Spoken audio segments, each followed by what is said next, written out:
let's take a break from the Ayuk stuff and let's just start with some camp conversations. Now, it's been a couple days since I've attended camp. Some things have certainly happened since then. Jacob Cowing returned to practice, although he's in non-contact. You have Pearsall hurt again. CMC's out. Mitchell's out. Things have changed a bit. That being said, I do have a good feel about what happened at camp, or at least for the 4 days I was there. And you have questions. So why don't you shoot from the hip? I mean, I think we've gotten into so much talk about who may or may not be on the team. We're forgetting that there's still a team that's out there. And from my estimation, I think that team's still really, really good with or without Ayuk, right? So I'm interested. I guess we can start out with, let's just, because I have some questions about position groups and all that kind of stuff. Yeah. But one thing that I think has been missing from the 49ers in the past few years, because they didn't have those first round picks in the Trey Lance draft.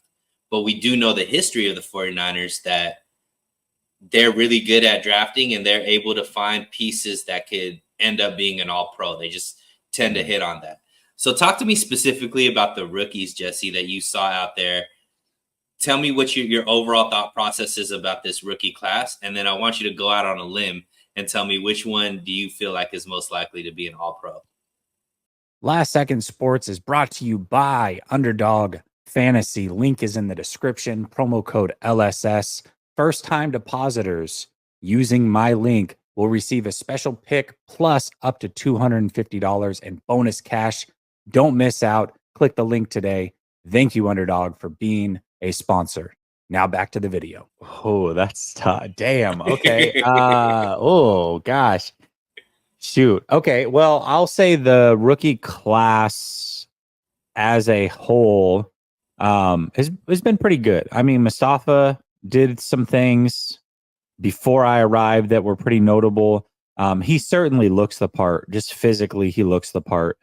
Green is a good cover corner. I think he's as advertised. Pearsall did a couple good things while I was there, although I still have a lot of questions with him. Cowing, I didn't get to see.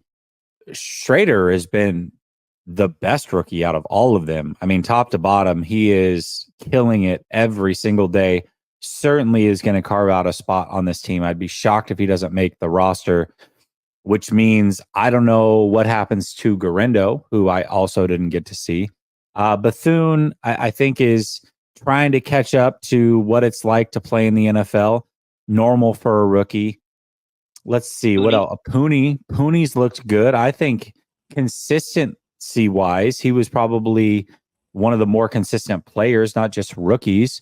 Him and Schrader both. So I think overall the draft class is done pretty good. I mean, it's early returns for sure, but I think that the rookie class looks pretty solid, especially for rookies. I don't think that you necessarily expect every player to contribute, but I can see ways, even like Ricky Pearsall, right? If Ayuk's on this team, Ricky Pearsall to me looked like the best punt returner. He was the most sure-handed. I think he's got a little bit of wiggle. I can see a path where he can contribute to this team through special teams.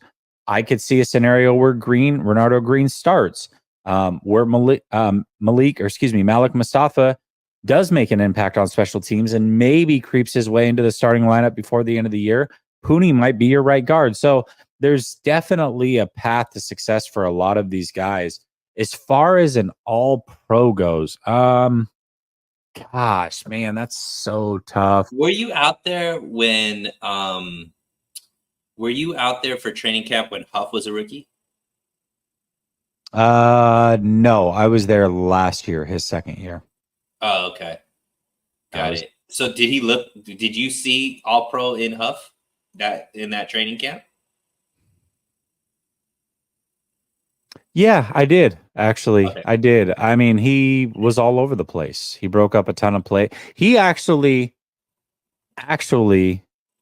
a player that looks like and I'm not going to say he's going to make it. It's really, really hard. And somebody asked me about this player yesterday.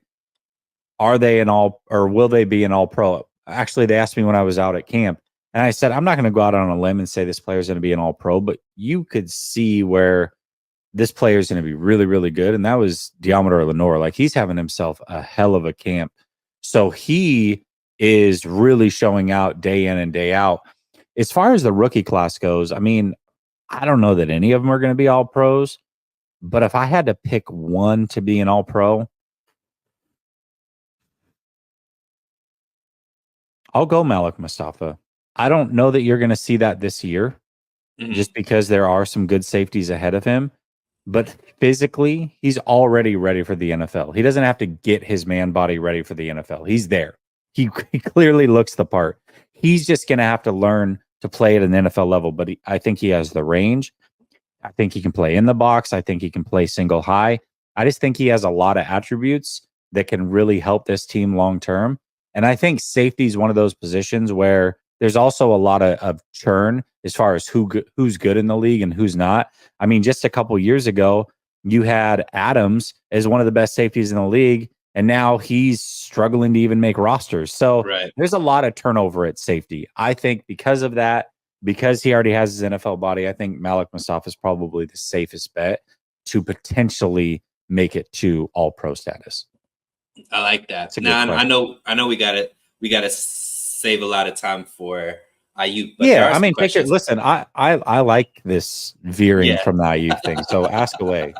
So one thing last year I think we saw, and I think you were impressed with specifically, was Wilkes' interaction with the players.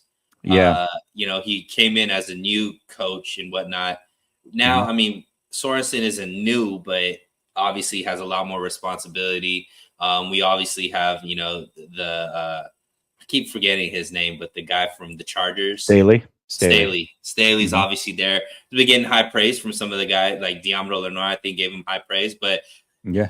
being out there, what are you seeing as far as their coaching style? Is there any changes that you're seeing as far as what they're doing to that defense? Because, you know, some of the guys that I follow on Twitter and whatnot, defense is looking pretty impressive. Seems like they look better than they did the year before. So how much is that is personnel? How much of that is coaching and what they're instilling? Yeah, I think it's a little bit of both. The secondary in general is stacked this year, Sunil. This is the best secondary I've seen since the 90s, in Wow. my opinion, on this team. I think this team secondary, the defense, this is the strength this year. I think it's very deep. There's a lot of guys that can play different positions. You have Green, you have Lenore that can play inside or out. I think you have somebody like Ward that can travel. Ambry Thomas, who was essentially a starter last year, Might might not be make the your team. fifth or sixth, might be your sixth best corner, might not make the team depending on some politics. So yeah, I think that this is where things are going to start. So I think the personnel has something to do with it, but I definitely see. I think Staley's very hands on. He was fun to watch. So is Sorensen. I think they both are doing a great job. And schematically, you can see the change. You really can. You're seeing Bosa standing up a lot when he's rushing. You're seeing guys, defensive linemen drop into coverage. Never hardly saw that. There's a lot of stunts, a lot of twists. You can see the creativity is at least being practiced. I've got to imagine that's going to take place during the season as well. So I think schematically they might be improved. And I think player wise they might be improved. So yeah, this defense I think is going to be a really good defense this year.